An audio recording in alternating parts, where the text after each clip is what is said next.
ولا مضل له ومن يضلل فلا هادي له وأشهد أن لا إله إلا الله وحده لا شريك له وأشهد أن محمدا عبده ورسوله يا أيها الذين آمنوا اتقوا الله حق تقاته ولا تموتن إلا وأنتم مسلمون يا أيها الناس اتقوا ربكم الذي خلقكم من نفس واحدة وخلق منها زوجها وبث منهما رجالا كثيرا ونساء واتقوا الله الذي تساءلون به والأرحام إن الله كان عليكم رقيبا يا أيها الذين آمنوا اتقوا الله وقولوا قولا سديدا يصلح لكم أعمالكم ويغفر لكم ذنوبكم ومن يطع الله ورسوله فقد فاز فوزا عظيما أما بعد فإن أصدق الحديث كتاب الله وخير الهدى هدى محمد صلى الله عليه وسلم وشر الأمور محدثاتها وكل بدعة ضلالة. Kita panjatkan puja dan puji syukur kehadirat Allah Jalla wa'ala.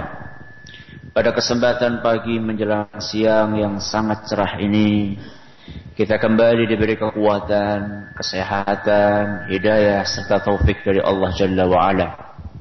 Sehingga pada kesempatan yang berbahagia ini, kita bisa kembali menghadiri kajian rutin untuk mengkaji kitab Ushulus Sunnah dari Imam Ahmad rahimahullah.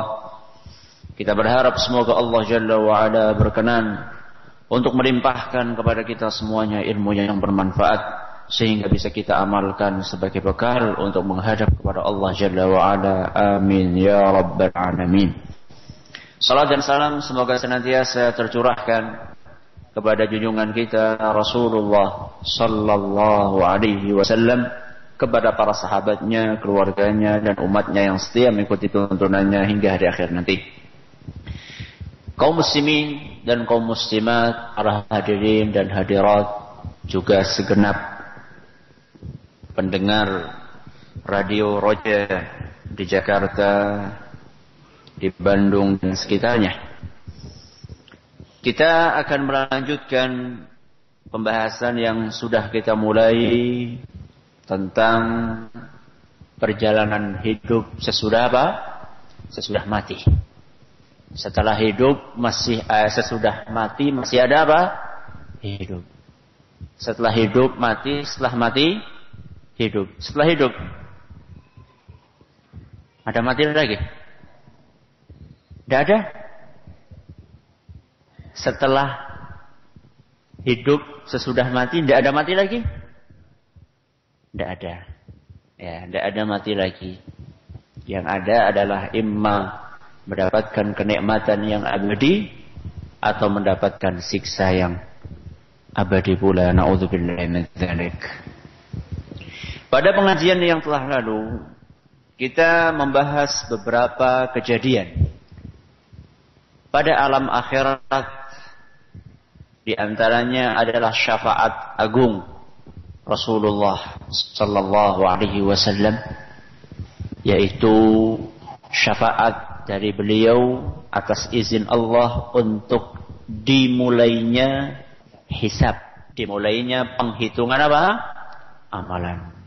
Setelah itu amalan dihitung oleh Allah Jalla wa'ala. Setelah amalan dihitung, kitab-kitab yang dicatat oleh para malaikat dibagikan kepada kita semua. Ini yang disebutkan dengan pembagian kitab catatan amal. Setelah itu ada sebuah kejadian yang biasa diistilahkan dengan qisas. Dengan apa? Qisas. Yang ini akan kita bahas pada hari ini. Qisas ada 3 poin penting atau 3 kejadian besar. Yang pertama qisas, yang kedua mizan. Apa mizan? Timbangan. Ya, setelah qisas kita akan membahas tentang mizan atau timbangan. Kemudian yang ketiga kita akan membahas tentang telaga. Ini 3 pembahasan utama kita pada kesempatan kali ini. Yang pertama adalah apa? Qisas. Yang kedua apa? Mizan. Yang ketiga apa? Telaga. Apa itu qisas? Apa qisas? Penggal leher? Iya. Itu yang sedang diributkan ketika ada kejadian dipenggalnya salah seorang TKW. Qisas. Qisas itu apa? Apa ada pemenggalan leher pada hari kiamat nanti? Apa yang dimaksud dengan qisas di sini? Qisas adalah pembalasan yang setimpal. Qisas adalah pembalasan yang apa? Setimpal. Dan nanti kita akan bahas pembalasan setimpal terhadap amalan yang mana yang dimaksud dengan qisas di sini. Pertama, kita perlu meyakini bahwasanya Allah Subhanahu wa taala memiliki sifat yang sangat mulia yang bernama sifat adil. Sifat apa? Adil. Jadi Allah itu maha apa? Maha adil. Kebalikannya adil apa? Ya tidak adil, gampang banget. Kebalikannya adil tidak adil. Kebalikannya jujur tidak jujur, gitu. Mudah sekali. Kebalikannya adil apa? Apa? Zalim. Bagus. Kebalikannya adil adalah apa? Zalim. Ketika Allah Subhanahu wa taala memiliki sifat adil, maka Allah Jalla wa Ala mengharamkan apa? Perbuatan zalim. Allah mengharamkan perbuatan apa? Zalim. Siapa yang diharamkan? Siapa yang tidak boleh berbuat zalim sama Allah? Siapa? Siapa? Manusia. Manusia saja? Makhluk hidup. Jin. Makhluk hidup, tumbuhan bisa berbuat zalim? Baik, sekarang manusia dan jin. Selain itu tidak ada yang dilarang untuk berbuat zalim lagi? Siapa? Hewan. Apakah hewan mukallaf sampai tidak boleh berbuat zalim? Selain itu, siapa lagi yang tidak boleh berbuat zalim? Yang diharamkan oleh Allah untuk berbuat zalim? Allah Subhanahu wa taala sendiri. Makanya kata Allah Subhanahu wa taala dalam sebuah hadis qudsi yang diriwayatkan oleh Imam Muslim, kata beliau, kata Allah Jalla wa Ala, ya ibadi, wahai para hambaku, inni haramtu dzulma ala nafsi. Jadi Allah Subhanahu wa taala tidak mungkin melakukan perbuatan apa? Zalim.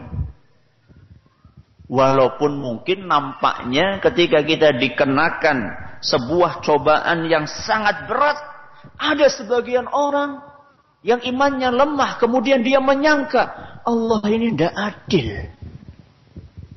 Masa saya sudah miskin seperti ini, orang tua saya rajin ibadah, rajin sholat, satu-satunya tulang punggung keluarga, kok dicabut nyawanya? Itu orang tidak pernah sholat, kemudian sugih. Masa orang tua saya yang rajin ibadah, yang miskin, malah dia yang dimatikan terlebih dahulu. Ini hati-hati. Sesungguhnya Allah Jalla wa'ala mengharamkan perbuatan zalim atas dirinya sendiri. Haramtu dzulma ala nafsi. Wahai para hambaku, sesungguhnya aku mengharamkan perbuatan zalim atas diriku sendiri. Wa ja'altuhu bainakum muharram. Perbuatan zalim. Kalian wahai para hambaku, fala tadzalamu, maka janganlah kalian berbuat zalim.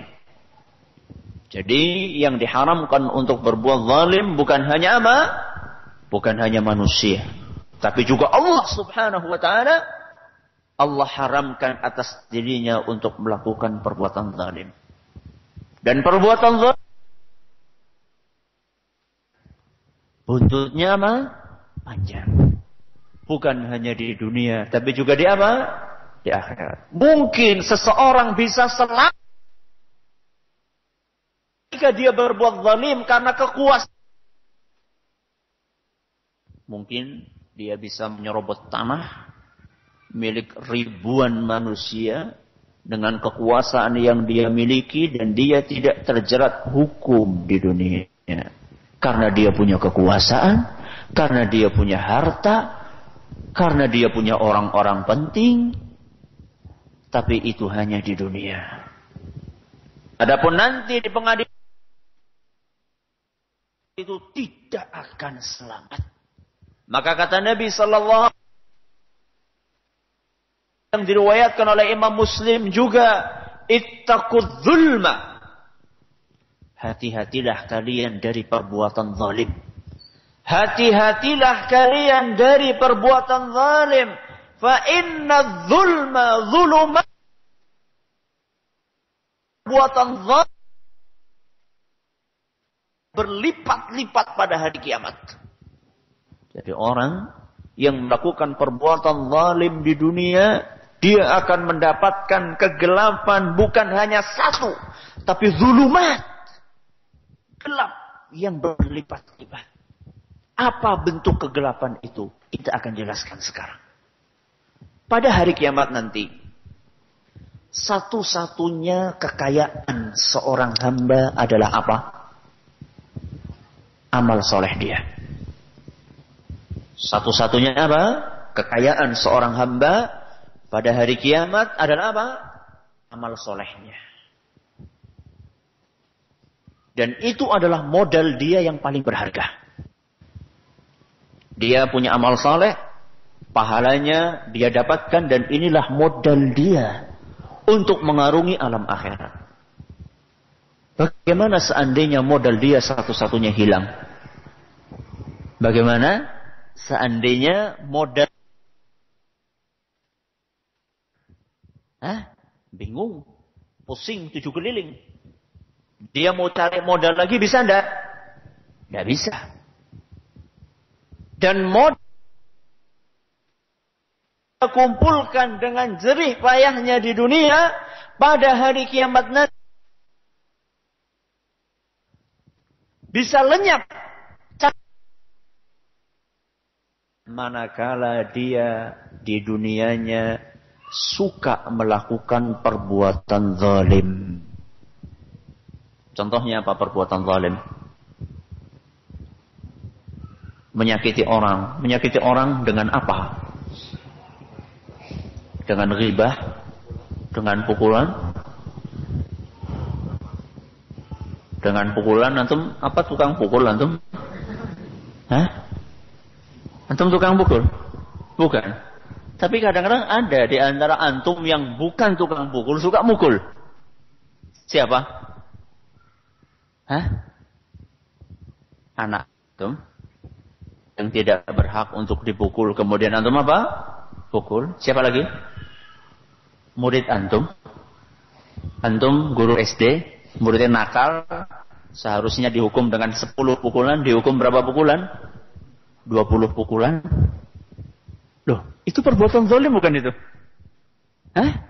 Loh, jangan merasa mentang-mentang jadi guru, ya. Kemudian sembarangan memukul, tidak. Hah?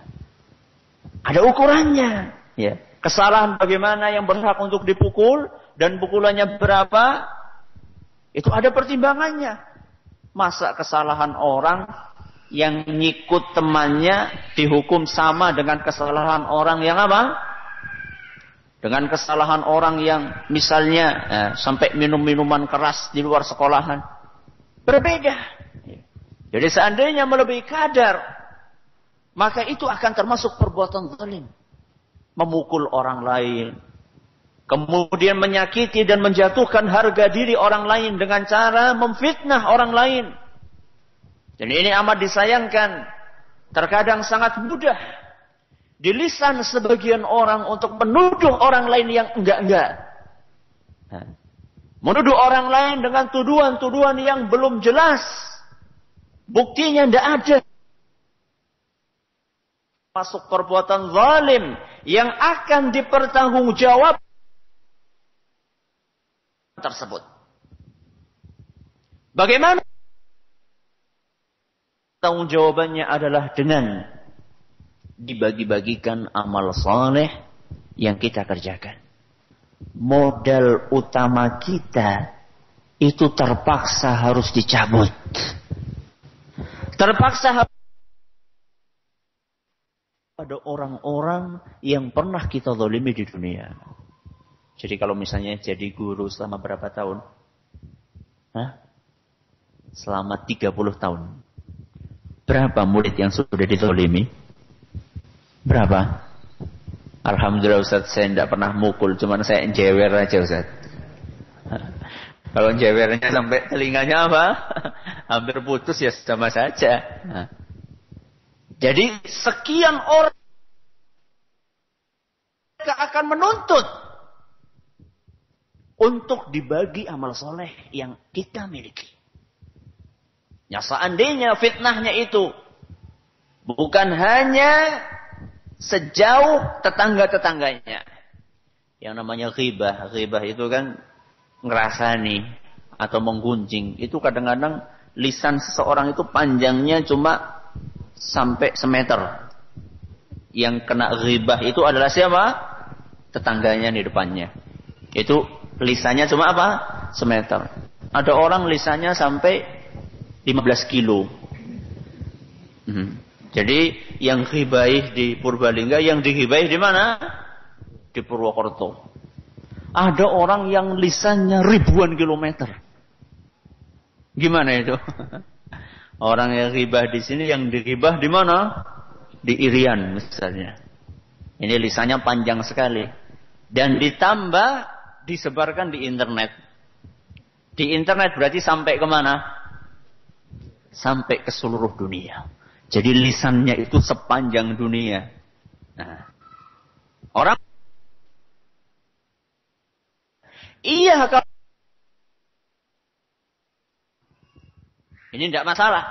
Apalagi kalau misalnya tujuannya adalah untuk mengingatkan umat dari kekeliruan atau dari penyimpangan yang sudah jelas-jelas menyimpang dari Al-Quran dan Sunnah Rasul SAW. Tapi terkadang ada orang yang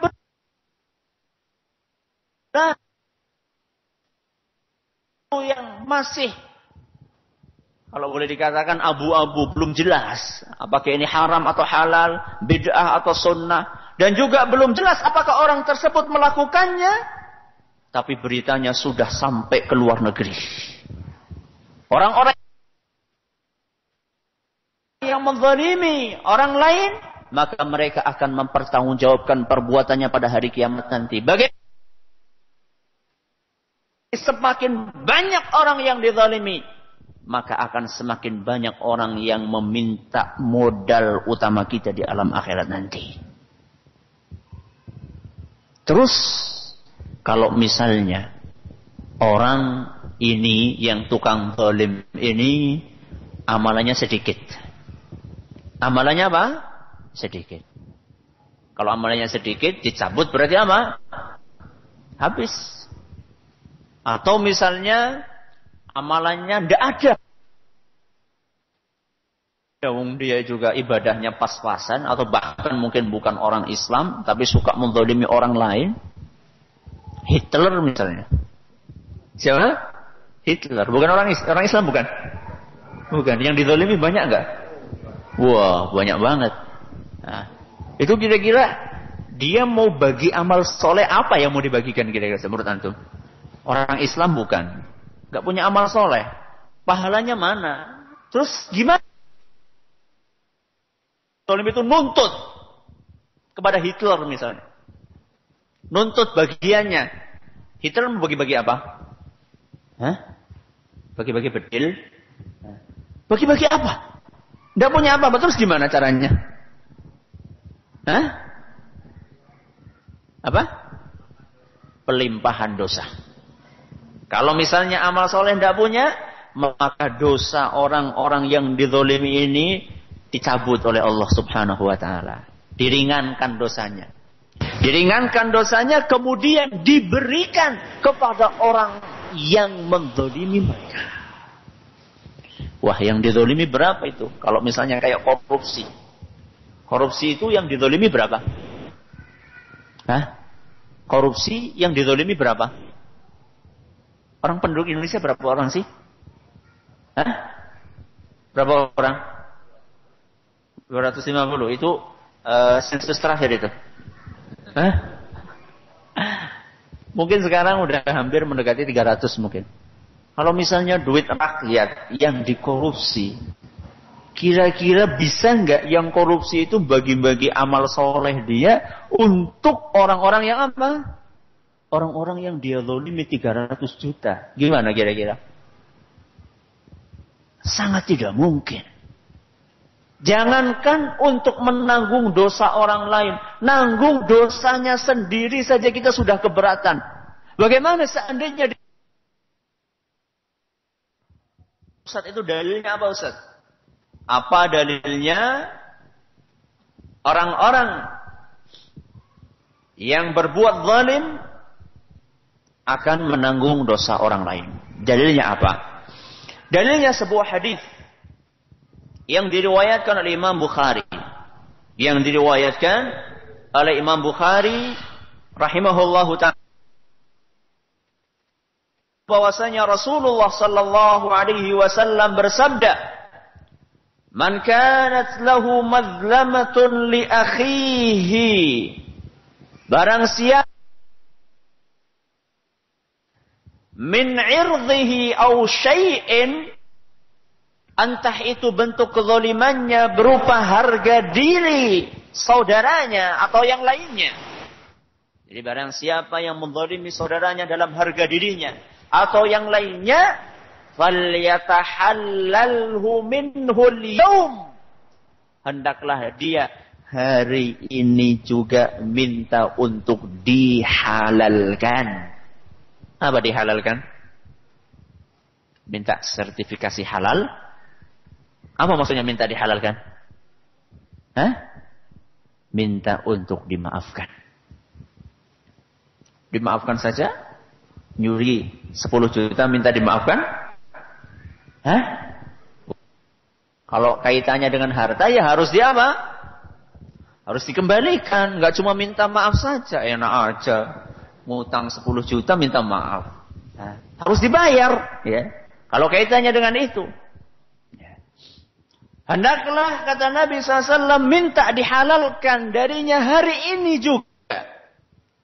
Qabla an la yakuna dinarun wala dirham.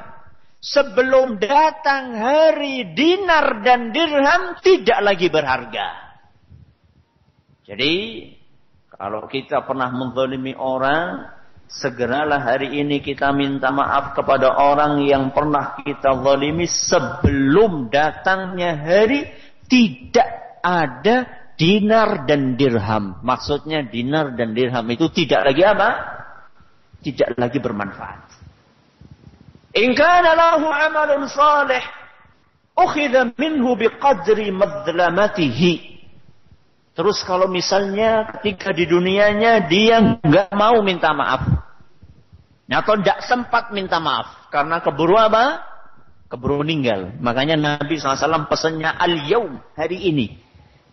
Jadi nanti antum pulang, ya, antum silaturahmi kepada keluarga-keluarga antum. Nunggu Idul Fitri, Ustaz. Ini kebiasaan buruk ini. Ya. Jadi silaturahmi itu cuma apa? Cuma ketika apa? Idul Fitri saja. Jadi dosa setahun dia apa? Ditumpuk. Nah, minta maafnya kapan? Ketika Idul Fitri. Ini keliru. Kata Nabi SAW, al-yaum, sekarang. Gak usah nunggu apa? Idul Fitri, kenapa? Buk mati disit. Ya. Keburu meninggal dulu. Kata Nabi pesannya, al-yaum, sekarang ini. Kenapa? Karena Buk gak sempat untuk minta maaf. Mbok tidak sempat untuk minta maaf, keburu apa? Keburu kita meninggal atau orang yang dizalimi apa? Meninggal duluan. Coba kalau meninggal duluan gimana? Kita datang ke kuburan, minta maaf di situ, gimana caranya? Makanya cepat-cepat. Kata Nabi SAW, kalau seandainya tidak siap atau belum sempat untuk meminta maaf, maka kata Nabi SAW, seandainya orang yang menzalimi tadi punya amal soleh, maka amal soleh orang yang menzalimi ini akan dicabut oleh Allah Jalla wa'ala, kemudian dikaruniakan kepada orang yang dizalimi tersebut. Wa illam takun lahu hasanatun ukhidha min sayyiati sahibihi fahumila alaihi. Seandainya orang yang menzalimi tersebut tidak punya amal soleh, atau punya amal soleh tapi amal solehnya sudah apa? Sudah habis, maka dosa-dosa orang yang dizalimi tersebut akan dicabut oleh Allah Jalla wa'ala dan dilimpahkan serta ditimpakan kepada orang-orang yang berbuat zalim tersebut. Gengsi, Ustaz. Apa? Gengsi. Ada sebagian orang suruh minta maaf apa? Gengsi. Masa saya minta maaf? Bos kok minta maaf sama apa? Bawahan. Kepala sekolah masa minta maaf kepada siapa? Guru. Orang tua masa minta maaf sama siapa? Sama anak. Guru masa minta maaf sama murid. Gengsi, Ustaz. Masa saya orang kaya minta maaf sama orang apa? Miskin. Saya yang tua masa minta maaf sama anak kemarin sore yang masih kecil. Apa ada solusi lain, Ustaz? Saya kalau suruh minta maaf kayaknya pikir-pikir dulu, Ustaz. Karena saya punya harga diri. Masya Allah. Punya apa? Harga diri. Saya harus mikir dulu, Ustaz. Nanti saya pertimbangkan kira-kira nanti harga diri saya jatuh apa enggak. Ya, jadi saya butuh waktu mikir. Enggak mungkin saya minta maaf hari ini, Ustaz. Walaupun itu pesannya Rasul. Wah, kebangetan ini orang. Saya harus mikir-mikir dulu, Ustaz. Apa enggak ada solusi lain? Oh ya, Ustaz. Bukankah di dalam Al-Quran disebutkan bahwasanya amal soleh itu bisa menghapuskan apa? Dosa. Dalam Al-Quran surat Hud ayat 114. Dalam surat Hud ayat berapa? 114 Allah Subhanahu wa taala berfirman, "Innal hasanati yudhibna sayyi'at." Sesungguhnya amal soleh itu akan menghapuskan apa? Dosa-dosa. Apa tidak cukup, Ustaz, kita sholat yang banyak, puasa yang banyak, banyak-banyak sedekah? Kan nanti perbuatan zalim yang berupa dosa itu nanti kan akan dihapus dengan apa? Dengan amal soleh yang kita kerjakan. Kalau ada orang ngomong kayak gitu gimana? Nah, gimana? Kalau ada orang punya alasan seperti itu gimana? Dia bawa dalil loh. Dalilnya dari Al-Quran lagi. Gimana jawabnya?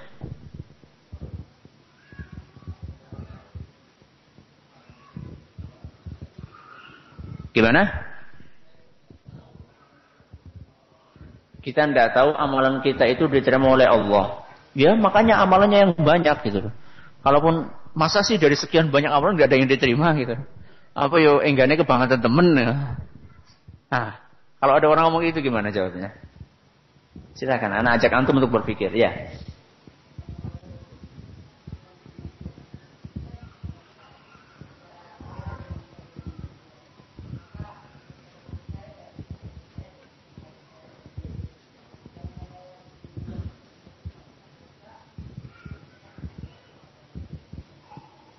Bagus. Ya. Yang bisa dihapuskan dengan amal soleh itu adalah dosa-dosa antara hamba dengan siapa? Dengan Allah. Yang akan dihapuskan dengan dosa-dosa dengan amal soleh itu adalah dosa-dosa yang kaitannya antara hamba dengan apa? Allah. Apa misalnya? Hah? Ya meninggalkan sholat, tapi orang seterusnya. Ya. Nah, seterusnya orang sholat itu wong Islam. Jadi kadang-kadang telat sholatnya, kemudian puasa sih puasa, cuman matanya masih apa? Masih kemana-mana. Ya. Nah, yang seperti inilah kaitannya dosa seorang hamba dengan Allah. Inilah yang akan dihapuskan dengan apa? dengan amal soleh. Tapi kalau dosa dimensinya itu antara hamba dengan hamba, tidak akan pernah bisa dihapuskan. Melainkan seandainya orang yang dizalimi berkenan untuk memaafkan orang tersebut. Ustadz, ini dalilnya apa? Apa dalilnya? Wong ayatnya umum kok dikhususkan. Mana dalilnya? Dalilnya adalah sabda Nabi sallallahu alaihi wasallam. Dalam sebuah hadis yang diriwayatkan oleh Imam Ahmad. Dan hadis dinyatakan hasan oleh Syekh Al-Albani. Kata Nabi sallallahu alaihi wasallam, "Ad-dawawinu 'indallahi 'azza wa jalla thalathah." Catatan amal perbuatan seorang hamba di sisi Allah itu ada 3 macam. Ada berapa macam? 3 macam. Diwanun la ya'ba'ullahu bihi syai'an. Yang pertama, catatan yang Allah subhanahu wa ta'ala tidak terlalu pedulikan catatan tersebut. Artinya Allah sangat mudah untuk apa? Untuk mengampuninya. Ini yang pertama. Yang kedua, diwanun la yatrukullahu minhu syai'an. Yang kedua adalah catatan amalan yang sama sekali tidak akan pernah dibiarkan oleh Allah subhanahu wa ta'ala. Jadi pasti akan apa? Akan mendapatkan ganjarannya. Tidak mungkin akan akan dikesampingkan oleh Allah Jalla wa'ala. Yang ketiga, diwanun la yaghfiruhullah. Yang ketiga adalah catatan amalan perbuatan seorang hamba yang tidak akan pernah diampuni oleh Allah Jalla wa'ala. Ada berapa? 3. Yang pertama apa tadi? Yang Allah tidak terlalu memperhatikannya. Artinya Allah ya sangat memiliki peluang untuk untuk dimaafkan. Yang kedua apa? Yang tidak akan pernah dibiarkan oleh Allah. Pasti akan dikejar. Yang ketiga apa? Amalan yang tidak akan diampuni oleh Allah Jalla wa'ala. Yang pertama apa? Yang pertama, fa'ammad diwanul ladzi la yaghfiruhu Allah fasyirku billah. Nabi memulai dari catatan yang ketiga. Adapun amalan yang tidak akan diampuni oleh Allah adalah perbuatan apa? Syirik. Perbuatan apa? Syirik. Berarti ini yang ketiga. Kemudian, wa ammad diwanul ladzi la ya'ba'u Allahu bihi syai'an. Adapun catatan amalan seorang hamba dan perbuatannya yang sangat mungkin untuk diampuni oleh Allah adalah perbuatan dosa yang dilakukan seorang hamba dengan siapa? Dengan Allah subhanahu wa ta'ala. Kemudian dicontohkan oleh Nabi SAW seperti puasa yang kadang-kadang ditinggalkan, sholat yang kadang-kadang ditinggalkan. Yang seperti ini mendapatkan peluang untuk apa? Diampuni. Alhamdulillah Ustaz. Iya. Berarti terus akan belum. Iya. Cermati kata-kata saya tadi. Saya bilang apa? Pasti diampuni atau ada peluang untuk diampuni? Ada peluang. Apa artinya ada peluang? Artinya juga apa? Ada peluang untuk tidak diampuni. Itu artinya. Jadi jangan senang-senang dulu. Wah, penak ya ngejinukana ya. Nanti dulu. Ada peluang untuk diampuni. Artinya apa? Artinya juga ada peluang untuk apa? Tidak diampuni. Ya, maka jangan senang dulu. Kemudian yang ketiga kata Nabi sallallahu alaihi wasallam, wa ammad diwanul ladzi la yatrukullahu minhu syai'an. Adapun perbuatan yang Allah subhanahu wa ta'ala tidak akan pernah ditinggalkan olehnya, artinya pasti akan mendapatkan ganjarannya, fadzulmul ibadi ba'dihim ba'dha adalah perbuatan zalim yang dilakukan antara seorang hamba dengan hamba yang lainnya. Perbuatan zalim ini kata Nabi sallallahu alaihi wasallam al-qisas la muhalah. Yang ada hanyalah qisas dan tidak ada cara yang lainnya. Pasti. Jadi jangan merasa apa? Gengsi. Ya. Jangan merasa apa? Gengsi. Maka nanti pulang ini sebelum pulang ke rumah mampir dulu. Kemana? Ke tempat orang-orang yang kita apa? Zalimi. Ya. Kalau di Jakarta gimana Ustaz? Harus beli tiket sekarang juga. Ya kalau nggak punya duit ya pakai telepon. Nah, kalau nggak punya duit pakai apa? Pakai telepon. Kalau nggak dimaafkan gimana Ustaz? Berusaha semaksimal mungkin dulu. Berusaha semaksimal mungkin dulu. Bagaimana caranya supaya orang yang pernah kita zalimi mau memaafkan yang kita lakukan. Dan masalah perbuatan zalim ini mencakup hutang piutang. Mencakup apa? Hutang piutang. Sangat disayangkan. Ada sebagian orang yang bermudah-mudahan dalam apa? Dalam masalah utang. Kalau utang rajin banget. Kalau suruh bayar utang, angel banget. Ini susah ini orang-orang seperti ini. Alasannya apa? Lah Ustaz, yang namanya orang punya tauhid kan insya Allah masuk surga Ustaz. Orang punya tauhid insya Allah apa? Masuk surga. Oh berarti ini buahnya ngaji tauhid ya. Iya, buahnya ngaji tauhid lama itu seperti ini ya.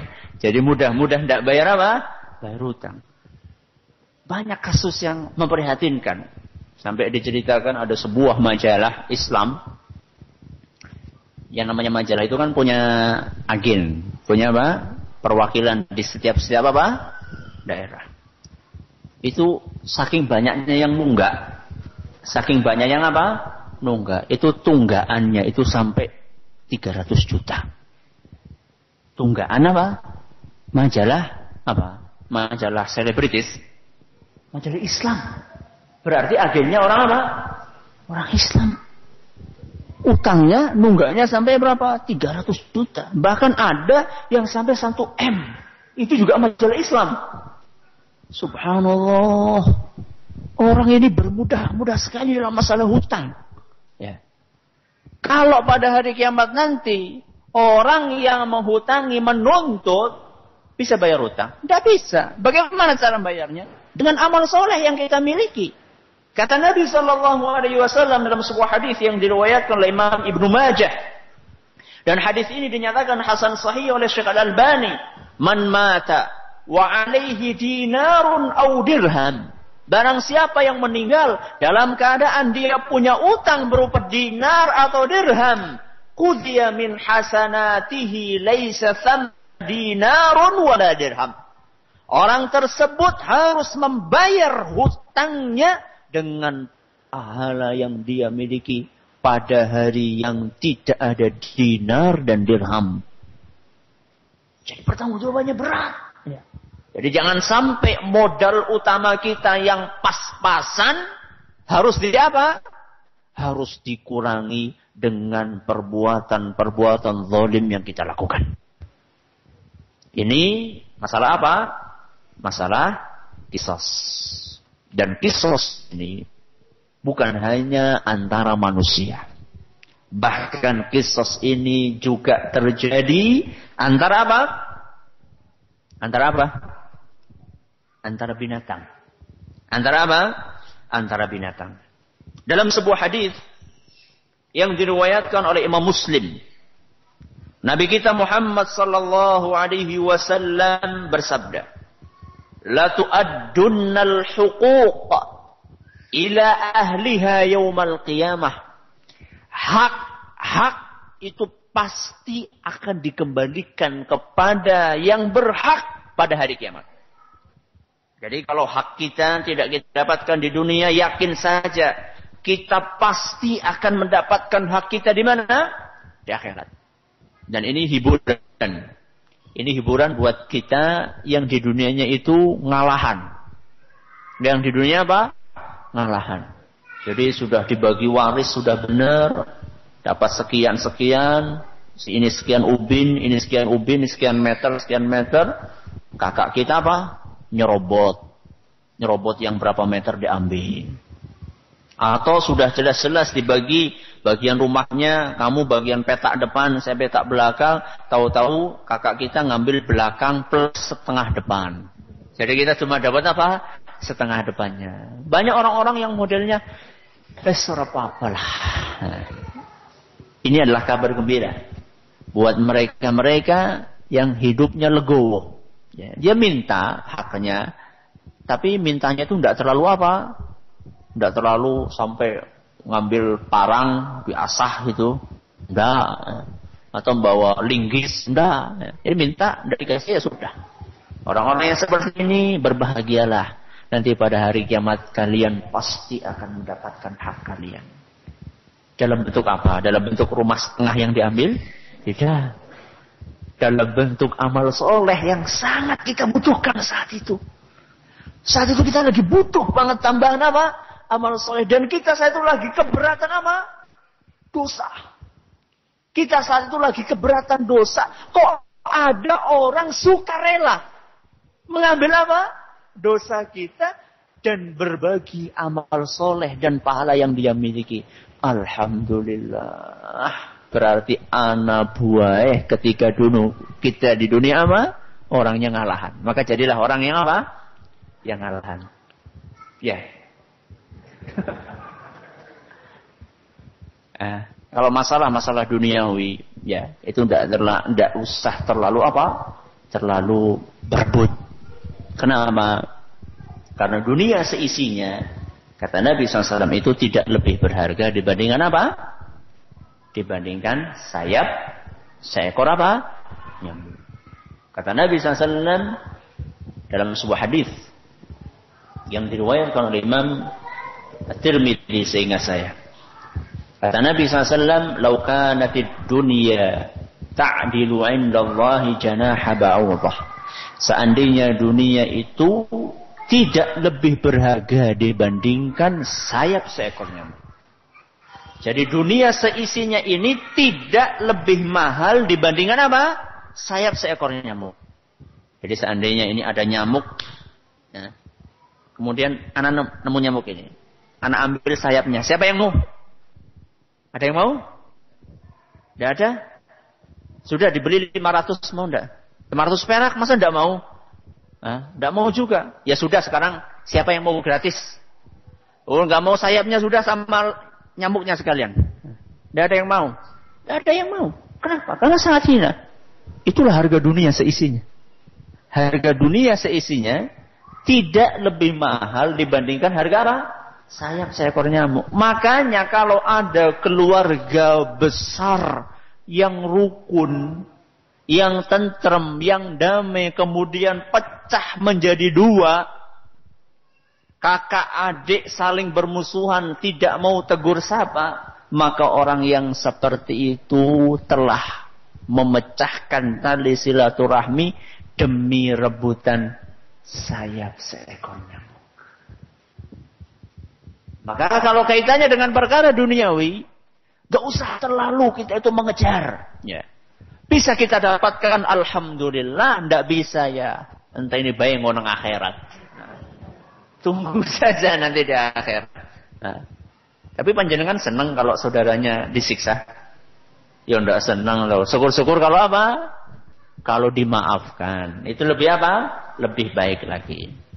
Tapi ini peringatan buat orang-orang yang zalim. Peringatan buat orang-orang yang zalim. Kata Nabi SAW, "La tu'addunnal huquq ila ahliha yaumal qiyamah." Hak-hak itu akan dikembalikan pasti kepada orang-orang yang berhak untuk memilikinya pada hari kiamat. Hatta yuqada lisyatil jalha minasyatil qarna. Sampai pun haknya seekor kambing yang patah, apanya?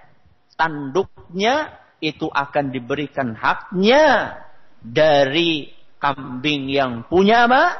Tanduk. Kambing kan kadang-kadang suka apa? Suka tarung. Ya. Nah, ketika tarung itu ada apanya? Ada tanduknya yang apa? Yang patah.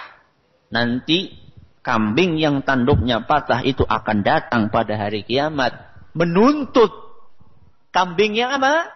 Yang masih utuh apanya? Tanduknya. Seandainya kambing saja pasti akan dikembalikan haknya. Apalagi apa? Manusia. Timbul pertanyaan, Ustaz. Kambing itu mukallaf apa bukan? Hah? Mukallaf enggak kambing? Apa artinya mukallaf? Dibebani untuk melakukan syariat alias suruh sholat, puasa. Pernah lihat kambing sholat? Hah? Kenapa? Karena tidak wajib. Hah? Kita tidak pernah melihat kambing itu apa? Puasa. Jadi jangan sampai kita mewajibkan kambing kita untuk apa? Puasa. Oh. Ya paling orang ya menghormati orang yang puasa lah. Angon penak temen kok mangannya orang mangan. Tidak boleh. Karena mereka tidak apa? Tidak mukallaf. Mereka tidak dibebani dengan apa? Dengan syariat.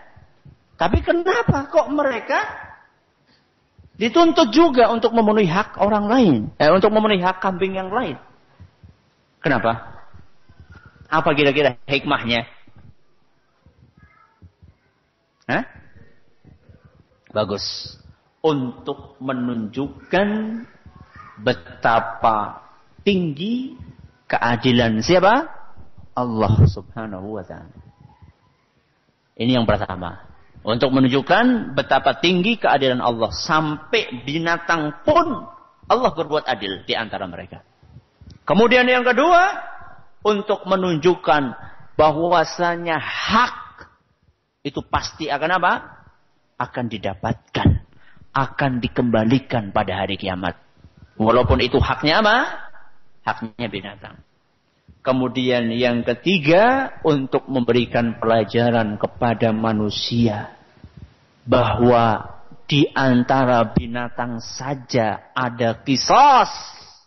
Apalagi di antara manusia yang jelas-jelas apa? Yang jelas-jelas mukallaf. Ini apa? Ini tentang qisas. Selanjutnya pembahasan kita adalah tentang apa habis qisas tadi? Mizan. Tentang apa? Mizan. Apa itu mizan? Timbangan. Timbangan apa? Timbangan yang diletakkan oleh Allah pada hari kiamat untuk menimbang apa? Untuk menimbang amalan para hambanya. Dulu kita pernah membahas masalah hisab. Hisab apa? Penghitungan amalan. Apa bedanya antara hisab dengan mizan? Apa bedanya antara hisab, penghitungan amalan, dengan mizan, penimbangan apa? Amalan. Apa bedanya? Hah? Sama aja? Sama? Kalau sama ya tidak usah kita bahas. Hah? Sama enggak? Hah? Sama apa enggak? Hah? Siapa yang ngomong bedanya? Jawabnya. Bedanya apa? Hah? Gimana?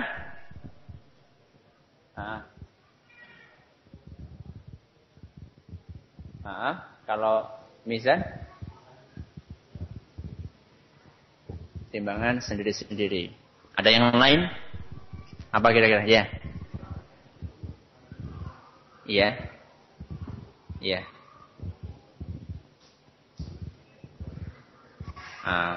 Banyaknya dan beratnya bedanya apa? Jumlah. Ya, ada yang lain? Apa kira-kira? Apa bedanya? Kita sudah sepakat kan? Tidak ada perbedaan pendapat di antara para ulama di masjid ini? Hah? Ya, semuanya satu kata ya. Ada bedanya? Atau ada yang berpendapat tidak ada bedanya? Hah? Tidak ada ya? Semuanya berpendapat ada bedanya. Cuman bedanya apa? Kata Imam Al-Qurtubi, kalau hisab atau penghitungan amalannya, penghitungan amalan tujuannya adalah untuk mengukur kadar amalan, menghitung. Namanya juga penghitungan apa? Amal. Dihitung dosanya berapa, kemudian amal solehnya berapa, dihitung. Kalau mizan, itu untuk memperlihatkan. Mana yang lebih apa? Mana yang lebih berat antara apanya? Antara amal solehnya dengan apa? Dengan dosanya. Jadi setelah dihitung, diambil, kemudian apa? Dosanya ditaruh di apa? Di anak timbangan yang satu, kemudian apa? Amal solehnya diletakkan di daun timbangan yang satunya. Jadi itu bedanya. Kata Imam Qurtubi, saya ulangi, hisab adalah untuk mengukur dan menghitung kadar atau jumlah amalan yang dilakukan secara hamba. Dosanya berapa, kemudian apa? Amal solehnya berapa. Adapun mizan, tujuannya adalah untuk apa? Untuk menampakkan, memperlihatkan. Ini loh dosa kamu yang sudah dihitung. Ini adalah apa? Amal soleh kamu dihitung. Lihat nih, mana yang lebih apa? Mana yang lebih berat. Itu perbedaan antara mizan dengan apa? Dengan hisab. Kemudian apa dalilnya ada mizan? Apa dalilnya ada mizan? Banyak dalilnya. Di antaranya firman Allah Jalla wa Ala dalam Al-Quran surat Al-A'raf ayat 8. Surat Al-A'raf ayat berapa? 8. Allah Subhanahu wa taala berfirman, "Wal waznu yawma idzinil haqq." Wal waznu yawma idzinil haqq. Artinya timbangan pada hari itu, hari apa? Hari kiamat, itu pasti benar. Atau benar adanya, atau hak, atau adil. Ya. Jadi mizan atau timbangan pada hari itu pasti ada, dan pasti adil, dan pasti benar. Faman thaqulat mawazinuhu faulaika humul muflihun. Dan barang siapa yang timbangan kebaikannya lebih berat, maka merekalah orang-orang yang beruntung. Al-Quran surat Al-A'raf ayat berapa? 8. Ada juga dalil yang lainnya surat Al-Anbiya ayat 47. Dalam surat Al-Anbiya ayat 47 di situ disebut oleh Allah Jalla wa Ala, "Wa nadha'ul mawazinal qista liyaumil qiyamah." Dan kami akan memasang timbangan yang tepat pada hari kiamat. Jadi tidak bisa main apa? Timbangan. Para pedagang, ya. Para pedagang yang biasa main apa? Main timbangan pada hari kiamat, Anda tidak bisa apa? Tidak bisa main-main lagi. Karena timbangan itu di tangan Allah Jalla wa Ala. Dan kami akan memasang timbangan yang tepat pada hari kiamat. Fala tudlamu nafsun syai'a. Dan tidak ada seorang pun yang akan dirugikan sedikit pun. Dan inilah kelanjutan dari diharamkannya perbuatan zalim oleh Allah Subhanahu wa taala atas dirinya. Jadi Allah Subhanahu wa taala mengharamkan perbuatan zalim bukan hanya di dunia, tapi juga di akhirat. Sedikit pun tidak akan dizalimi seorang manusia. Kemudian kata Allah Subhanahu wa taala, "Wa in kana mithqala habbatin min khardalin ataina biha." Seandainya amalan tersebut hanya sebesar biji sawi pun, kami akan datangkan amalan itu. Jadi kalau biji sawi itu berapa on? Berapa on? Pernah nimbang biji sawi? Atau apa ya biji sawi? Antum tahu sawi? Apa sawi? Hah? Apa? Sayur. Ada bijinya? Hah? Mana yang petani ini? Nggak usah malu. Hah? Mana? Ada nggak? Oh iya yang kuliah di pertanian, bukan petani. Yang kuliah di pertanian. Nah, sawi ada bijinya nggak? Hah? Nggak. Ada. Saya nggak usah tanya fakultas pertanian, tanya petani aja langsung. Hah? Ada ya. Besarnya kayak apa tuh, bis? Kayak beras? Hah?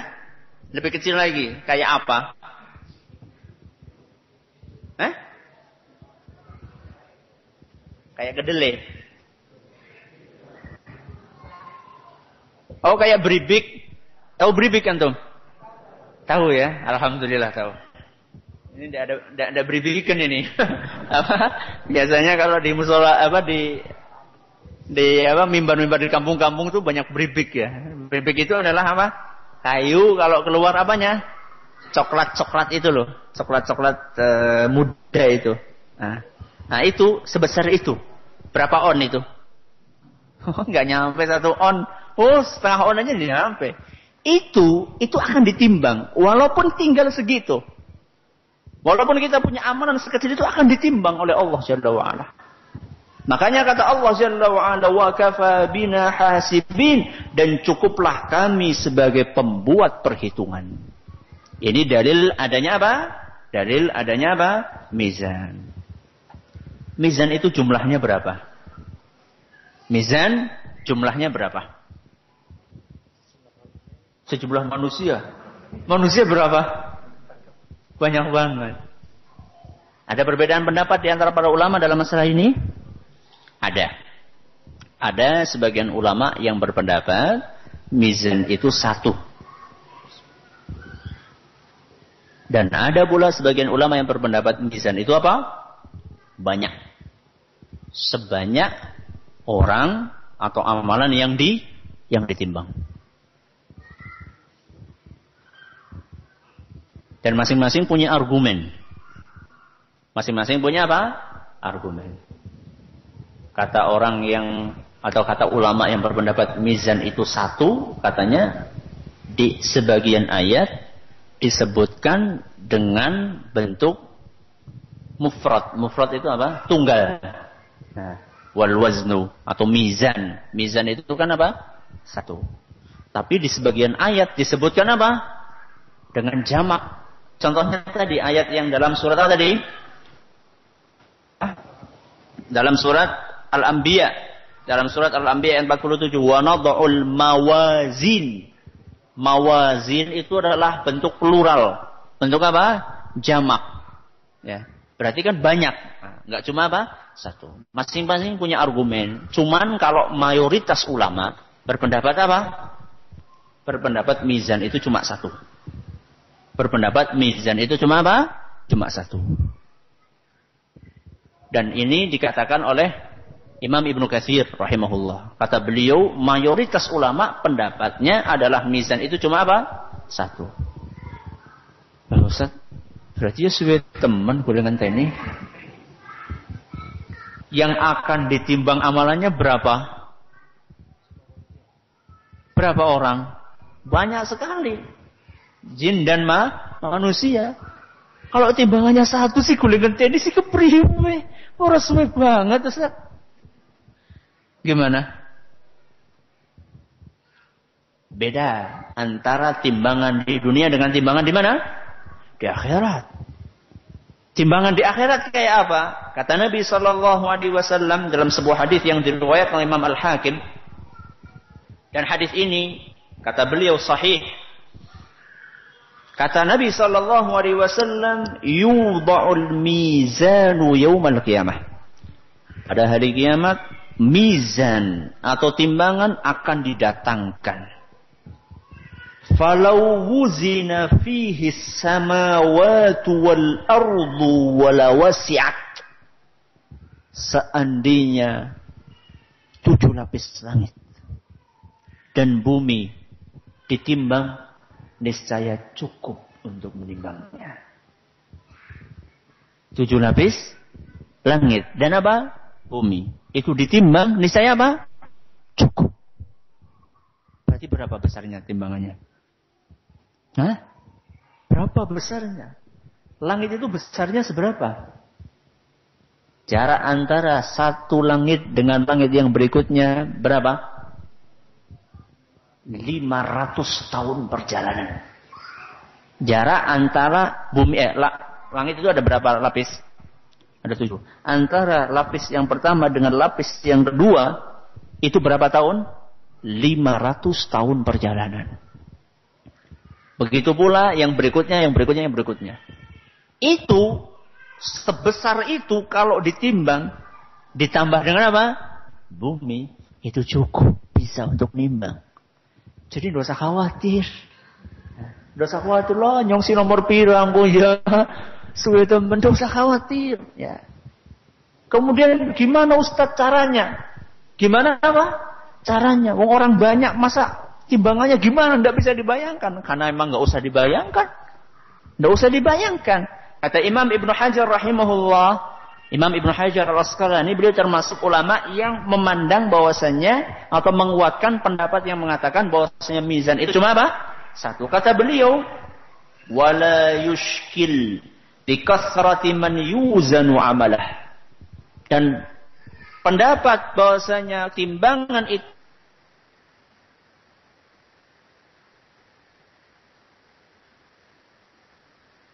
kontradiksi.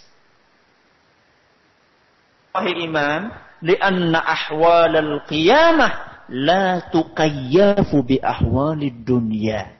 Karena kondisi pada hari kiamat tidak bisa dianalogikan dan dikiaskan dengan kondisi di mana? Di dunia. Masalahnya kita itu sekarang bayangannya adalah timbangan beras. Makanya kita bingung. Timbangan pada hari kiamat tidak sama dengan timbangan di dunia.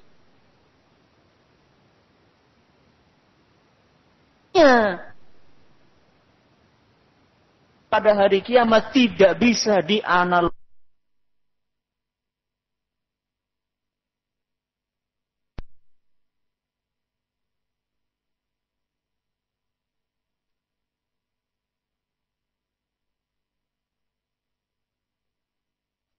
Memiliki dua daun timbangan. Bagaimana bentuknya? Wallahu ta'ala a'lam.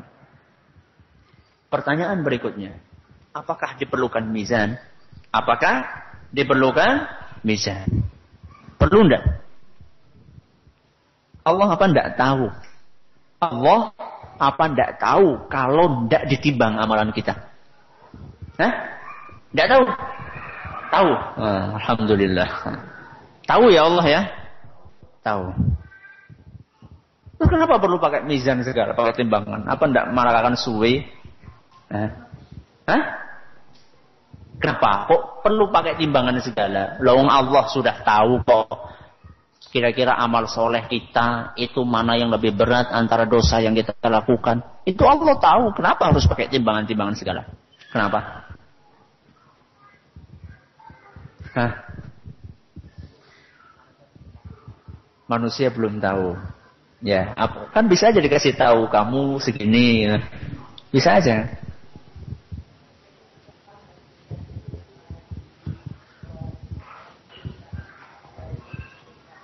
Manusia puas.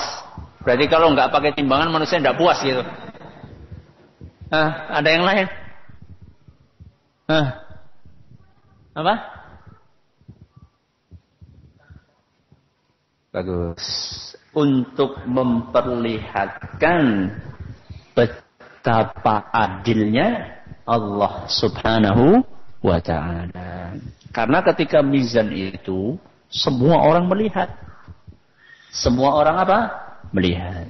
Jadi untuk menampakkan betapa tingginya sifat adil Allah. Sampai seluruh manusia bisa menyaksikan bagaimana Allah Subhanahu wa ta'ala menimbang amalan masing-masing seorang hamba.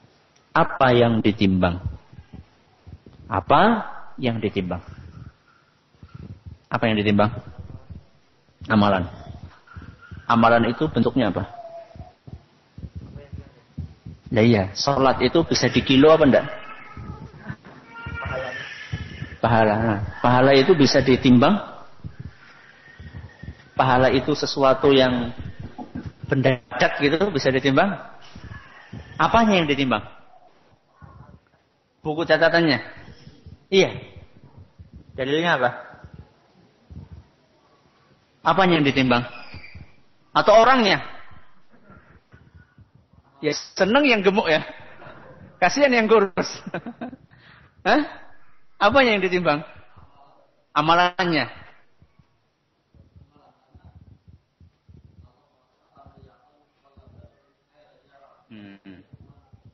Syarrayara. Iya.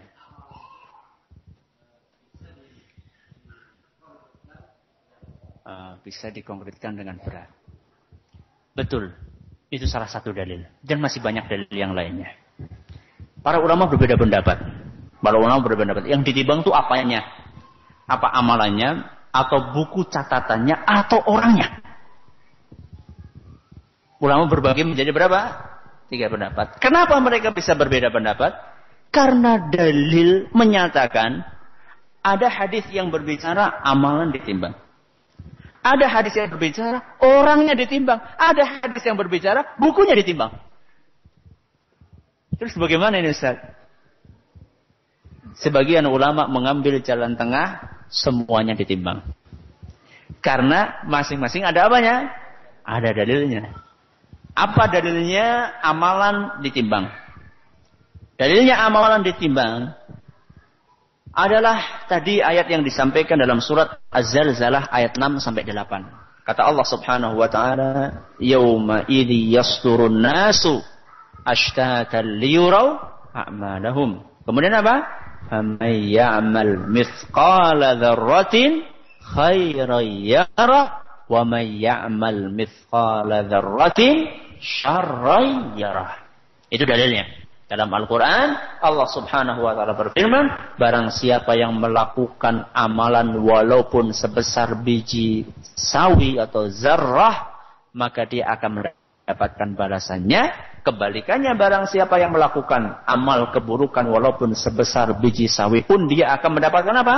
Balasannya. Ini dalilnya. Ada juga dalil yang lain yang menunjukkan bahwasanya amal soleh itu akan ditimbang, yaitu hadis yang diriwayatkan oleh Imam Bukhari dan Muslim, dan hadis ini hadis yang terakhir disebutkan dalam Sahih Bukhari. Siapa yang hafal? Hadis terakhir dalam Sahih Bukhari. Kalimatani habibatani ila Rahman, khafifatani fil lisan, thaqilatani fil mizan. Ada 2 kalimat yang dicintai oleh Allah Subhanahu wa taala. Ringan di lisan, berat di mana? Di timbangan. Jadi yang ditimbang apanya? Kalimatnya. Ada 2 kalimat dicintai oleh Allah, ringan di lisan, berat di timbangan. Apa? Subhanallah wa bihamdih, subhanallahil azim. Ini menunjukkan yang ditimbang apanya? Amalannya, ucapannya yang ditimbang. Ini dalil yang mengatakan yang akan ditimbang adalah apanya? Amalannya. Adapun dalil yang menunjukkan bahwasannya yang akan ditimbang adalah bukunya atau buku apa? Catatan amalannya adalah sebuah hadis yang diriwayatkan oleh Imam At-Tirmidzi. Sebuah hadis yang diriwayatkan oleh Imam At-Tirmidzi. Dan hadis ini dinyatakan sahih oleh Imam Ibn Hibban dan yang lainnya. Cerita tentang yang biasa diistilahkan dengan hadis sahibil bitaqah. Hadis orang yang punya kartu. Hadis orang yang punya apa? Kartu. Ceritanya pada hari kiamat nanti akan didatangkan orang yang punya amal dosa yang sangat banyak. Perbuatan dosa yang sangat banyak. Kemudian dosa itu dicatat di dalam buku yang banyaknya itu 100 buku. Berapa? 100 buku. Dan masing-masing buku panjangnya itu maddal basar, sepanjang mata memandang.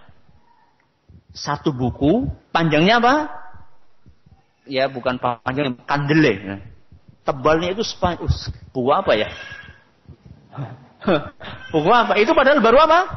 1. Ini berapa? 100 dia punya. Kemudian ditanya oleh Allah Subhanahu wa taala, dari sekian banyak dosa yang kamu lakukan, kira-kira ada enggak dosa yang sebenarnya enggak engkau lakukan tapi tertulis di sini? Artinya apa? Salah catat ya. Bukan ketinggalan, semuanya udah tertulis, teman. Ini benar enggak ini ada yang kamu ini enggak terima? Nah, ini dan bentuk keadilan Allah. Jadi silakan. Mungkin kamu melihat ada malaikat yang mungkin salah nulis, bukan dosa kamu tapi ditulis di situ. Coba lihat, ada enggak? Enggak ada, wahai Rabbi. Sudah dia yakin dia akan apa? Sudah, ini alamat akan masuk ke mana? Ke neraka. Kata Allah Subhanahu wa taala, sesungguhnya engkau masih punya amal soleh. Engkau masih punya apa? Amal soleh. Kemudian dikeluarkanlah bitaqah, sebuah kartu. Sebuah kartu yang isinya adalah la ilaha illallah. Isinya adalah apa? La ilaha illallah. Orang tadi sudah pesimis. Ya Allah, 100 catatan amalan keburukan, satu buku tebalnya segitu, kok mau dibandingkan dengan kartu satu lagi? Kartu itu seberapa tipisnya? Mau dibandingkan dengan 100 buku yang begitu tebal? Kata Allah Subhanahu wa ta'ala, la zulmal yaum, tidak ada kezaliman pada hari ini. Semuanya akan ditimbang. Ditimbanglah apanya? Bukunya. Yang ditimbang apanya? Buku dan kartunya. Buku dan kartunya ditimbang. Berarti yang ditimbang apanya? Catatannya. Yang ditimbang buku catatannya. Kemudian ternyata Allah Subhanahu wa ta'ala menghendaki fatashatis sijillat wa thaqulatil bitaqah. Kartu itu ternyata lebih berat dibandingkan 100 buku catatan dosa yang dilakukan oleh hamba tersebut. Berarti hadis ini menunjukkan bahwasanya buku amalan catatan atau buku catatan amalan juga ditimbang. Kalau tadi yang pertama apa yang ditimbang? Amalnya. Yang kedua apanya? Bukunya. Sekarang orangnya. Dalilnya apa? Dalilnya apa? Orang yang melakukan juga ditimbang. Hadis yang diriwayatkan oleh Imam Bukhari. Hadis yang diriwayatkan oleh Imam Bukhari. Kata Nabi sallallahu alaihi wasallam, "Innahu la ya'ti ar-rajulul 'azimus saminu yaumal qiyamah." Akan datang pada hari kiamat seorang yang sangat gemuk. Seorang yang sangat apa? Gemuk dan besar. La yazinu 'indallahi janaha ba'udah. Tapi ketika orang tersebut ditimbang, dia tidak lebih berat dibandingkan sayap seekor nyamuk. Akan datang pada hari kiamat orang yang apa? Gemuk. Ketika ditimbang dia sudah pede sekali. Sudah pede. Ternyata dia tidak lebih berat dari sayap seekor nyamuk. Kenapa? Ya karena tidak punya amal saleh. Tong kosong, nyaring bunyinya. Ya, tidak punya amal saleh. Jadi yang kurus-kurus tidak usah pesimis.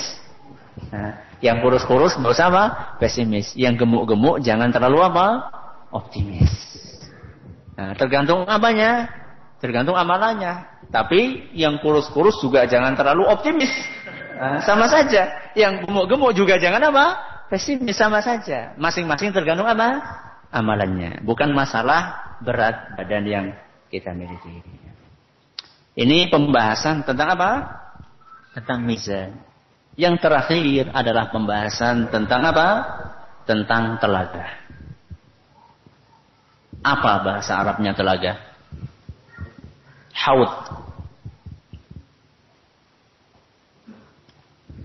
Keyakinan tentang adanya telaga pada hari kiamat adalah merupakan suatu akidah yang dilandaskan di atas dalil yang sahih, bahkan mutawatir. Bahkan apa? Mutawatir. Dan para ulama telah berijma' tentang adanya keyakinan mengenai telaga pada hari kiamat. Sampai-sampai Imam As-Suyuti rahimahullah menyebutkan bahwasanya hadis-hadis yang bercerita tentang adanya telaga pada hari kiamat diriwayatkan oleh lebih dari 50 sahabat Nabi. Dan ini hadis yang luar biasa banyaknya. Karena lebih dari 50 sahabat Nabi meriwayatkan adanya hadis yang bercerita tentang telaga. Dan telaga pada hari kiamat itu bukan hanya satu. Tapi setiap nabi memiliki apa? Telaga. Setiap nabi memiliki telaga. Dalam sebuah hadis yang diriwayatkan oleh Imam At-Tirmidzi. Dan hadis ini dinyatakan sahih oleh Syekh Al-Albani. Kata Nabi SAW, "Inna likulli nabiyyin hawda." Sesungguhnya setiap nabi itu memiliki telaga. Seluruh nabi masing-masing punya telaga. Wa innahum yatabahawna ayyuhum aktsaru waridah. Dan semuanya nabi-nabi tersebut, mereka saling membanggakan siapakah yang telaganya paling banyak dikunjungi. Jadi di antara para nabi mereka saling apa? Saling membanggakan. Siapa di antara kita yang telaganya paling banyak dikunjungi oleh manusia? Wa inni arju an akuna aktsaruhum waridah. Adapun aku berharap akulah telaga yang aku milikilah yang paling banyak apanya? Ujungnya. Telaga Rasul sallallahu alaihi wasallam bermata air dari sebuah sungai di surga. Telaga Rasul bermata air dari sebuah sungai di surga yang bernama Sungai Al-Kautsar. Inna a'tainakal kautsar. Bermata air dari sebuah sungai yang ada di surga. Telaga itu bukan di surga. Telaga itu di mana? Di padang mahsyar. Jadi mata airnya dari mana? Dari surga. Ngalirnya pakai apa? Butuh pipa berapa meter? Melalui dua pancuran. Yang satu terbuat dari emas, yang dua terbuat dari perak. Apa Ustaz pernah lihat? Anda belum pernah lihat. Tapi kata Nabi SAW seperti itu. Kata Nabi SAW dalam sebuah hadis yang diriwayatkan oleh Imam Muslim, yaghuttu fihi mizabani yamuddanihi minal jannah. Air telaga tersebut mengalir dengan deras. Ke dalam telaga itu melalui dua pancuran dari surga. Ahaduhuma min zahab wal akharu min waraq. Pancuran yang pertama terbuat dari emas dan pancuran yang kedua terbuat dari perak. Bentuk telaga Nabi adalah bujur sangkar. Bentuknya apa? Bujur sangkar. Apa artinya bujur sangkar? Apa artinya bujur sangkar?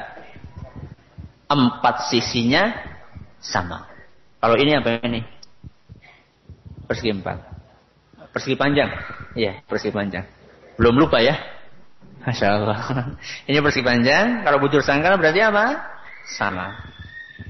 Panjang dan luasnya sama. Kata Nabi SAW, haudi masiratu syahrin. Telagaku sepanjang perjalanan.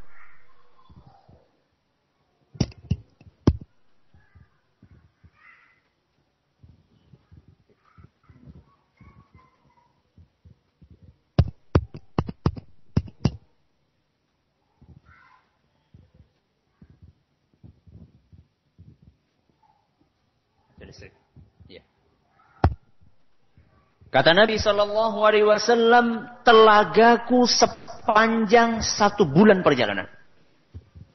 Wazawayahu sawa'un, dan ukuran seluruh sisinya sama.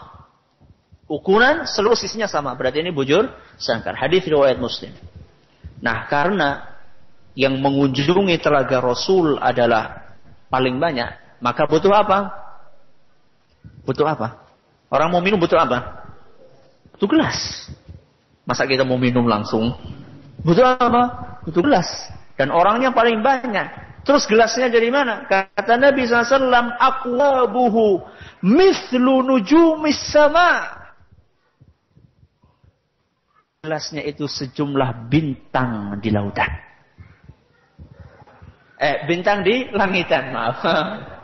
Jumlahnya sebanyak apa? Bintang di langitan. Berapa itu jumlahnya? Tidak terhitung. Jadi tidak usah, wah, kipu kasih, oh ya. Tidak usah. Masing-masing punya gelas sendiri-sendiri. Kenapa? Karena gelasnya itu banyak sekali. Sebanyak apa? Sebanyak bintang di langitan. Bukan di lautan. Sebanyak bintang di langitan. Terus siapa yang akan melayani kita? Ketika kita akan minum, siapa yang akan melayani kita di situ? Yang melayani kita adalah orang yang paling kita cintai, yaitu Nabi kita Muhammad sallallahu alaihi wasallam. Kata beliau, ana faratukum 'alal haud. Wahai umatku, aku adalah akan akan mendahului kalian untuk pergi ke telaga dan aku yang akan melayani kalian. Hadis riwayat Bukhari dan Muslim. Ini kita baru bercerita tentang sifat telaga tersebut. Kita belum bercerita tentang apa? Tentang sifat air. Tentang sifat air yang ada di telaga itu. Disebutkan dalam banyak hadis. Air yang ada di telaga Rasul itu lebih putih dari susu. Lebih putih dari susu. Lebih manis dari madu. Lebih wangi daripada minyak misk. Dan lebih dingin dibandingkan air es.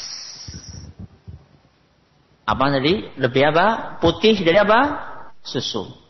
Lebih manis dari madu. Lebih dingin dari es. Dan lebih wangi dibandingkan minyak misk. Barang siapa yang meminum satu teguk, maka dia tidak akan pernah merasakan haus selama-lamanya. Banyu apa gue? Ya air telaga Rasul. Tidak ada air di muka bumi yang bisa memadukan 4 sifat ini. Susu yang kita minum putih. Tapi baunya apa? Amis. Susu yang kita minum putih. Tapi baunya amis. Madu. Madu yang kita konsumsi manis. Tapi warnanya tidak menarik. Warnanya tidak menarik. Kemudian air es. Menyegarkan. Tapi tidak manis. Minyak wangi. Wangi. Tapi rasanya apa? Pahit. Bagaimana ada air di muka bumi yang bisa memadukan 4 rasa ini? Adanya di telaga Rasul. Kemudian air mana di muka bumi ini? Kalau kita minum satu teguk, kita tidak akan pernah merasa haus selama-lamanya. Ustaz itu ngarang-ngarang Ustaz ya? Tidak ngarang saya. Ini sabda Nabi SAW. Sekarang saya akan sebutkan dalilnya. Ya, supaya nanti nggak dikira ngarang saya. Sebutkan dalilnya. Nabi SAW menggambarkan bagaimana sifat air telaganya dalam sebuah hadis yang diriwayatkan oleh Imam Bukhari dan Muslim. Kata Nabi SAW, ma'uhu abyadu minal laban. Airnya lebih putih dibandingkan susu. Warihuhu atyabu minal misk. Dan aromanya lebih wangi dibandingkan minyak misk. Man syariba minha fala yadhma'u abadan. Barang siapa yang meminumnya, maka dia tidak akan pernah merasa haus selama-lamanya. Kemudian ditambahkan oleh Nabi SAW, abradu minats thalj, lebih dingin dari es, wa ahla minal asal, dan lebih manis daripada madu. Hadis riwayat Ahmad dan sanadnya dinilai hasan oleh Al-Munziri.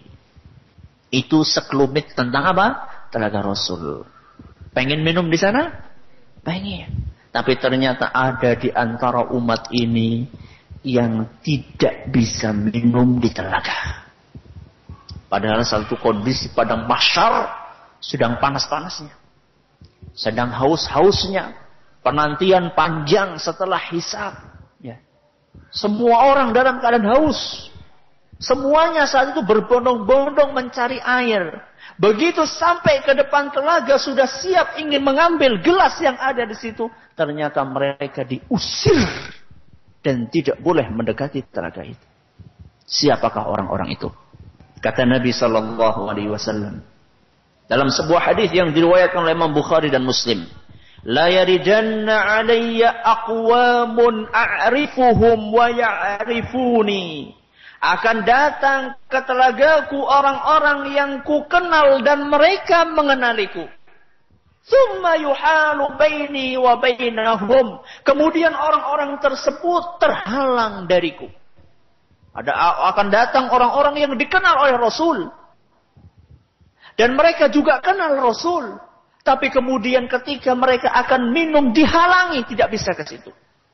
Fa'aqulu innahum minni. Kemudian Nabi SAW berkata, wahai Rabbku, mereka adalah bagian dariku. Fayuqalu innaka la tadri ma ahdatsu ba'dak. Wahai Muhammad, engkau tidak tahu apa yang mereka lakukan sepeninggalmu, wahai Muhammad. Setelah engkau meninggal, engkau tidak tahu apa yang mereka kerjakan. Ketika setelah itu Nabi SAW berkata, suhqan liman ghayyara ba'di. Menjauhlah orang-orang yang mengubah-ubah agamaku setelah aku. Siapa yang tidak boleh minum? Orang yang mengotak-atik agama Rasul sallallahu alaihi wasallam. Orang yang berinovasi dalam agama. Inovasi boleh, tapi bukan masalah apa? Agama. Ya. Silahkan berinovasi dalam apa? Dalam masalah dunia. Selama masih dalam rambu-rambu apa? Syariat. Tapi kalau masalah agama, kewajiban kita hanyalah sami'na wa ata'na. Jadi kalau mau kreatif, jangan masalah agama. Kreatif bikin-bikin, jangan masalah agama. Nanti kamu nggak bisa apa? Nggak bisa minum dari telaga Rasul. Kalau kamu nggak mau minum juga, yang ngonoh. Ya, makanya hati-hati. Jadi resikonya berat. Ya. Melakukan hal-hal yang baru dalam agama, atau bahkan membuat hal-hal yang baru dalam agama, itu resikonya berat. Itu baru di padang mahsyar. Baru di padang mahsyar kita nggak bisa minum. Apalagi di mana? Di alam akhirat nanti di surga. Di neraka Allah Jalla wa'ala. Wallahu ta'ala a'la wa'alam. Ada pertanyaan silahkan.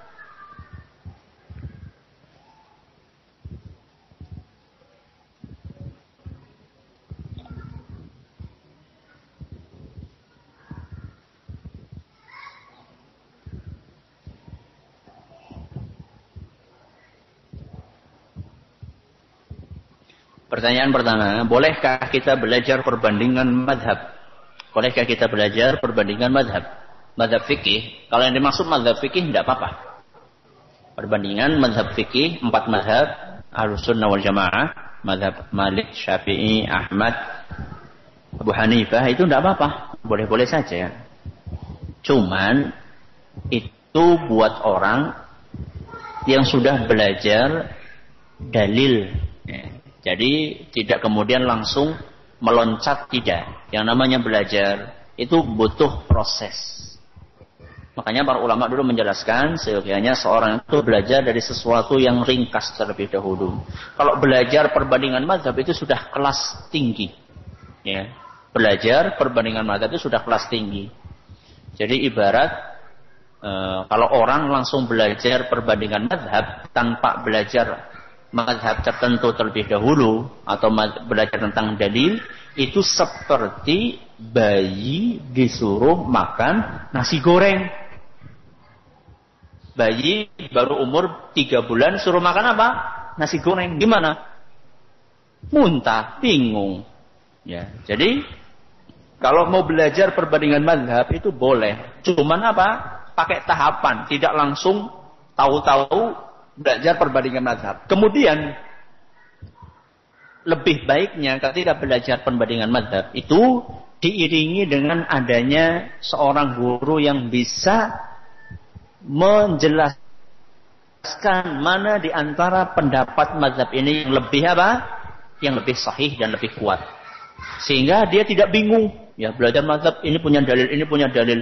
Wah, pada dalil ya aja boleh.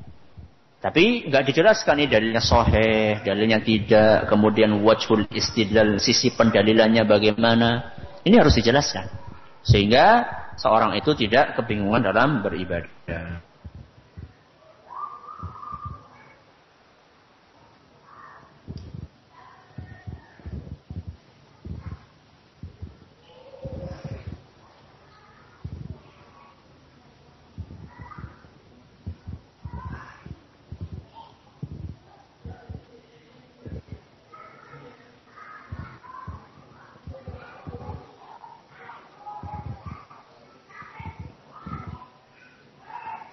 Contoh catatan amal yang tidak dipedulikan Allah.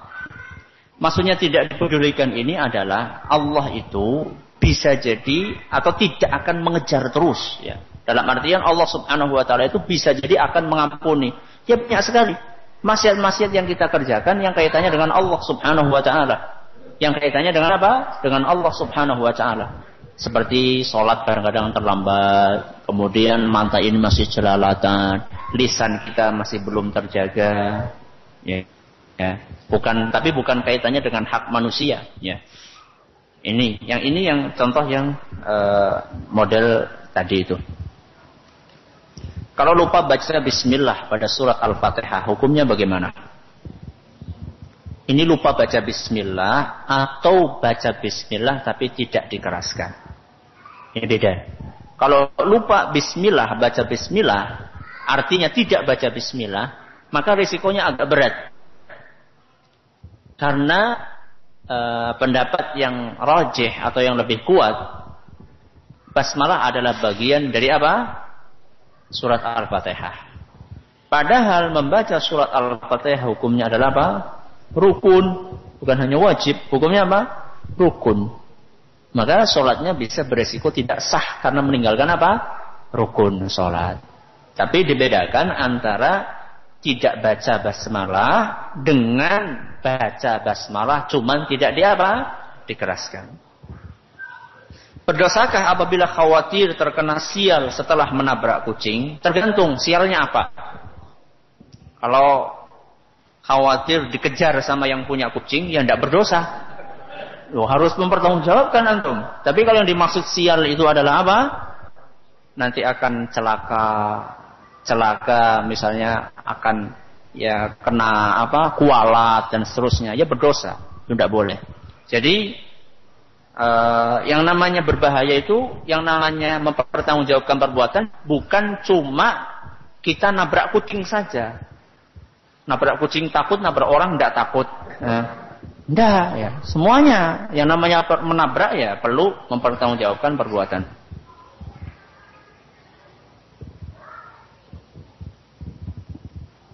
Bermanfaatkah puasa sunnah seorang yang masih melakukan dosa besar seperti riba, dan bagaimana solusinya? Insya Allah bermanfaat. Cuma nanti akan ditimbang mana yang lebih berat antara dosa yang dia lakukan dengan amal soleh yang dia lakukan.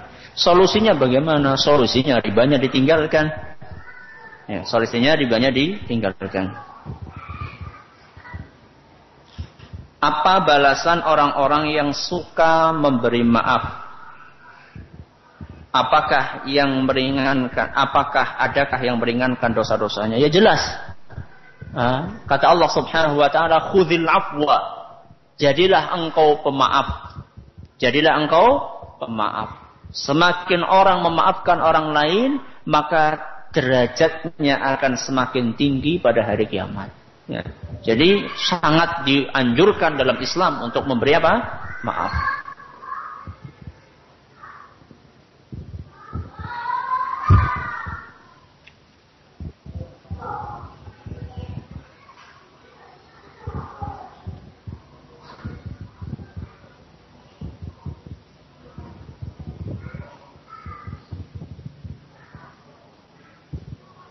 Bagaimana bila orang yang terzolimi itu banyak, sedangkan kita lupa siapa orang yang terzolimi oleh kita dan tidak tahu keberadaannya di mana? Berusaha dulu secara maksimal. Perbuatan zolimnya banyak atau orang yang dizolimi banyak, dalam bentuk apa? Kalau misalnya murid-murid kita masih bisa untuk melacak keberadaannya. Ya. Murid-murid kita kan masih bisa dilihat apa absennya, namanya siapa dulu kira-kira di emut-emut. Ya itulah resikonya. Makanya tidak ringan, berbuat zalim itu tidak ringan. Nah, makanya dikatakan oleh Nabi, "Az-zulmu zulumah." Yang namanya perbuatan zalim itu gelap berlipat-lipat pada hari kiamat. Makanya kalau tidak minta maaf itu resikonya terlalu berat. Ya. Diusahakan secara maksimal terlebih dahulu untuk mencari orangnya. Ya. Kalau sudah tidak bisa, ya itu nanti lain permasalahan. Tapi harus maksimal dulu, jangan bermudah-mudahan.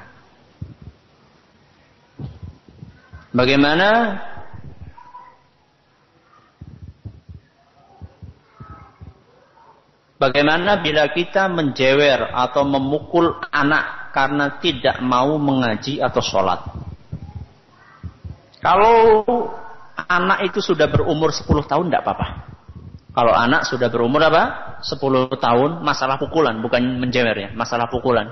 Itu Nabi SAW memberikan dispensasi untuk memukul anak ketika anak berumur 10 tahun dan tidak mau sholat. Jadi kalau sebelum umur 10 tahun sebaiknya dihindarkan untuk memakai pukulan. Apalagi kalau misalnya anak baru umur 3 tahun, 4 tahun. Kadang-kadang ada sebagian ikhwan atau akhwat itu yang saking semangatnya anak baru umur 4 tahun nggak mau ke masjid, dia dipukuli. Nggak boleh. Nggak boleh. Ya. Bukan dianjurkan, nggak boleh. Ya. Kenapa? Karena Nabi mengizinkannya setelah anak umur berapa? 10 tahun. Bukan berarti tidak boleh, bukan berarti tidak dimotivasi untuk sholat.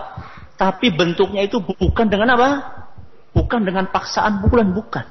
Ya. Tetap dimotivasi dengan iming-iming. Kalau misalnya sudah dimotivasi nggak mau juga, nggak usah dipaksa.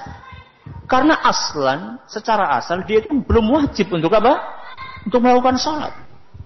Dia belum berlaku, pencatatan amalan buat orang itu belum berlaku, buat anak itu belum berlaku. Jadi jangan kita mendahului atau mendahului sesuatu yang tidak diajarkan oleh Nabi kita Muhammad sallallahu alaihi wasallam. Saya pernah mendengar salah seorang ustadz berkata, utang piutang termasuk kezaliman apabila ada yang untuk membayar tapi tidak dibayarkan. Terus apa maksudnya? Maksudnya kalau tidak ada yang dibayarkan terus jadi halal gitu, terus jadi bebas? Tidak. Kalau misalnya tidak ada yang dibayarkan, Anda punya kewajiban minimal untuk Untuk minta maaf. Kita yang punya utang, kalau kita itu tidak punya duit untuk bayar utang, kita punya kewajiban untuk Untuk minta maaf. Dan kita punya kewajiban untuk nulis wasiat. Kalau kita tidak bisa bayar, kita masih punya anak. Sebagian orang tidak peduli. Lah, saya itu miskin, Allah kan Maha Pemaaf. Ya Allah Maha Pemaaf, tapi orang yang diutangi, kalau tidak memaafkan gimana? Ya tetap akan dituntut pada hari kiamat. Nah, tetap akan dituntut pada hari kiamat. Maka jangan bermudah-mudahan masalah hutang. Dari awal sebaiknya tidak usah hutang. Kalau memang tidak perlu sekali.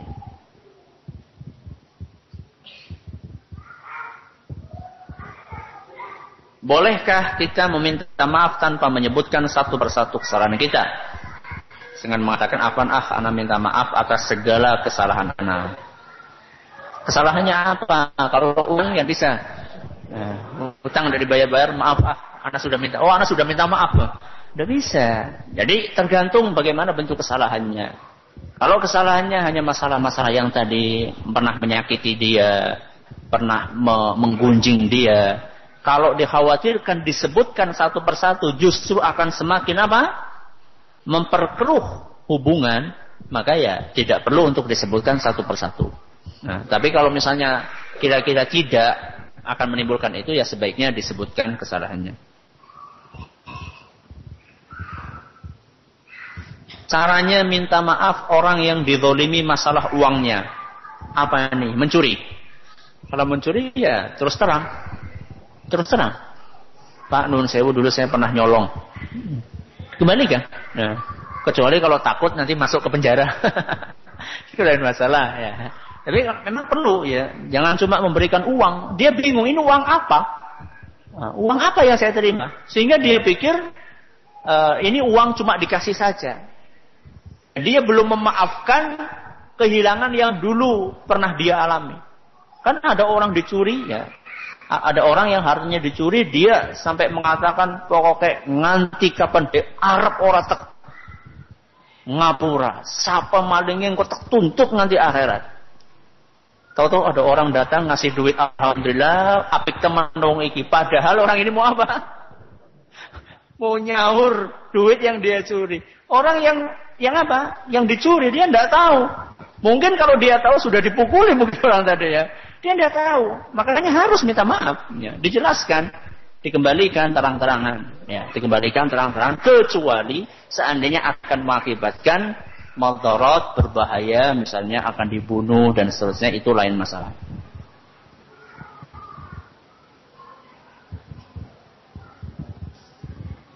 Bagaimana jika seorang muslim tidak menggunakan aturan Islam dalam masalah waris, sebagaimana sering kita saksikan? Sehingga kita terkadang jadi korban kezaliman atau menzalimi. Kalau jadi korban kezaliman ya memaafkan lebih baik. Memaafkan lebih baik. Kalau menjadi orang yang menzalimi ya dikembalikan. Dikembalikan hak Anda, misalnya Anda sebagai seorang wanita, kemudian Anda mendapatkan jatah sama dengan apa? Dengan saudara laki-laki. Kembalikan sebagian kira-kira sampai Anda itu punya jatah Anda saja. Yang Anda punya, yang sudah Anda dapatkan, kembalikan kepada orang-orang yang lebih berhak daripada nanti harus mengembalikan di mana? Di akhirat.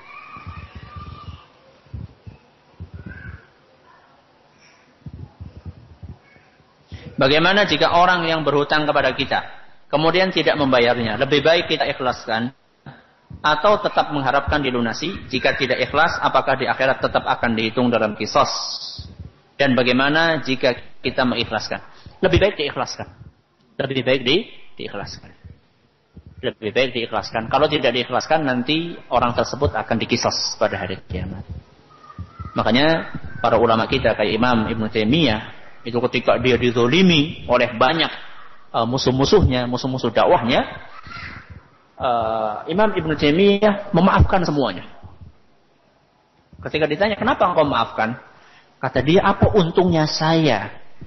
Apa keuntungan yang saya dapatkan ketika saudara saya harus disiksa gara-gara saya nggak memaafkan?